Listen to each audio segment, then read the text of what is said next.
bienvenue, chers amis, pour notre moment de partage pendant que nous effectuons le trajet pour nos obligations quotidiennes. Voilà, bonjour à chacun de vous et je profite de ce moment pour vous souhaiter déjà un très bon week-end.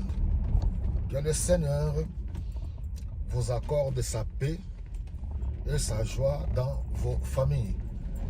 Alors, je touche aujourd'hui l'évangile de Luc. Luc au chapitre 12.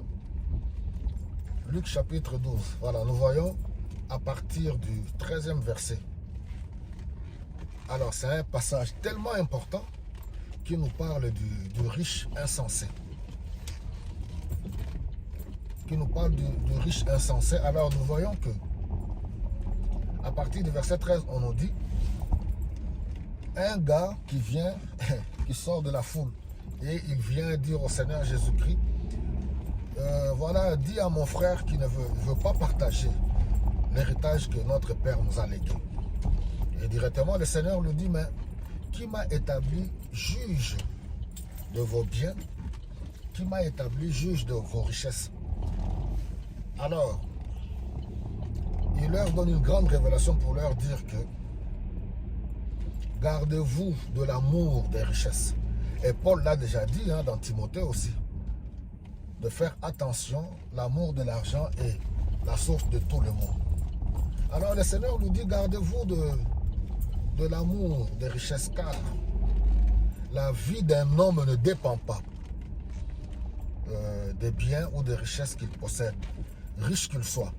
Alors là, nous devons comprendre, mes bien-aimés, le matérialisme, le capitalisme, toutes ces choses sont voilà, nous en avons besoin. On est dans un monde où le sujet sur l'héritage bat son plein, il est toujours d'actualité. Combien de familles ne sont-elles pas divisées? Les gens s'entretuent, s'empoisonnent.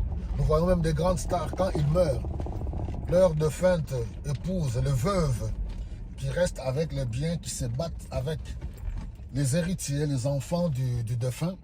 Donc c'est un sujet tellement délicat jusqu'à ce jour. Le partage des biens. Les gens sont prêts à s'entretuer à cause des biens matériels, de l'amour de l'argent. Il y en a qui vendent leurs âmes à cause de l'amour de l'argent. Il y en a qui sont prêts, oui, à se livrer même à des pratiques contre nature. Tout simplement pour avoir les biens.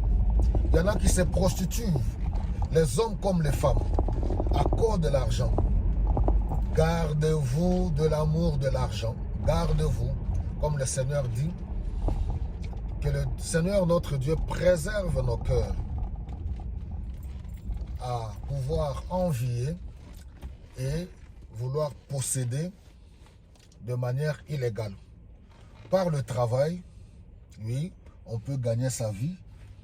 Et pourquoi pas par un business honnête, on peut aussi gagner sa vie. Voilà, donc j'aborderai l'autre volet d'ici peu là. Que le Seigneur vous bénisse.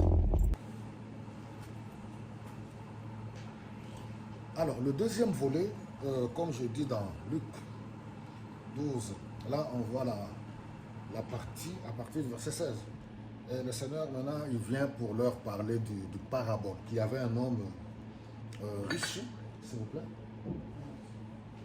Alors, il y avait un homme riche qui a bien travaillé sa récolte et puis voilà, il s'est amassé, il a gardé dans son grenier, mais il avait tellement beaucoup travaillé.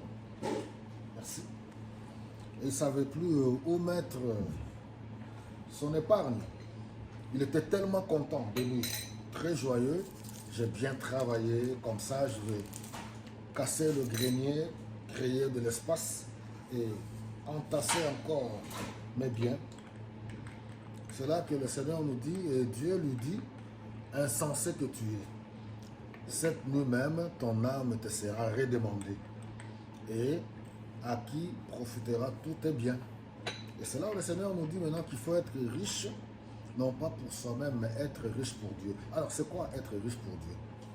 Ce n'est pas mauvais d'épargner, ce n'est pas mauvais de préparer un héritage pour sa progéniture, et ainsi de suite. Nous devons profiter, épargner, mettre de côté, avoir ce qu'on appelle l'assurance vie, mais penser aux autres, épargner, être riche pour Dieu, c'est regarder autour de soi. La misère, la souffrance. Il ne faut pas être égoïste, demeurer dans l'égoïsme. Il y a des orphelins, il y a des veuves, il y a des hommes de guerre, où il y a la misère, la famine.